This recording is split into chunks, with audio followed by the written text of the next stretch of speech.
10 siyaabood oo fudud oo isla markiiba lagu dareemo wanaag maalinta xun. 10 niyada oo degdeg ah. Maalmo xun ayaa dhaca, laakiin maaha inay qeexaan noloshaada oo dhan. Dhowr tilaabo oo fudud waxaad dib u soo ceshan kartaa nabadaada iyo wanaaggaaga. Halkan waxaan ku taxnaa qaar ka mid ah. Banaanka u bax hawo cusub. Nasiyo oo si degdeg ah u soco, xataa istaagida balakoonkaada ayaa dib u dejin karta maskaxdaada. Dabeecadda, iftiinka qoraxda iyo dhaqdhaqaaqa ayaa wada shaqayn kara yaabab, hoos u dhigista walbahaarka iyo kor u qaadista niyadda. Cab koob biyo ah. Fuuqbaxa ayaa ka sii dari kara daalka iyo xanaaqa. Haddaba, hakad oo kaba koob biyo ah.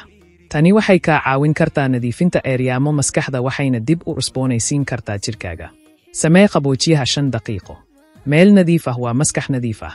Marka, qaado nasasho 5 daqiiqo ah oo degdeg ah si aad u nadiifiso miiskaaga, qolkaaga ama sanduuqaaga. Tani waxay la yaab ku keeni kartaa dareenka xakamaynta iyo xasiloonida. Qoraal ama wac qof aad jeceshahay oo aad ku kalsoon tahay. Markaad dareento hoos u dhac, inaad la xiriirto qof aad jeceshahay oo aad ku kalsoon tahay waxay kor u qaadi kartaa niyadaada. Waxay ku xasuusin kartaa inaadan keliga ahayn oo ay ku dareensiiso fiicnaan. Qosolka, xitaa been abuurka way shaqaynaysaa. Daawo muuqaal qosol leh, dib u xasuuso xasuus qosol leh ama qasab dhoola cadaynta. Qosolku wuxuu kiriyaa endorphins, xoojisa niyadda dabiiciga ah ee jidhka, ka caawinaya inaad maskaxdaada u beddesho isla markiiba. Dhaqdhaqaaq jirkaaga. Jimicsiga fudud sida yoga, socodka ama qoobka ciyaarka heesta aad jeceshahay waxay isla markiiba kor u qaadi kartaa niyadaada.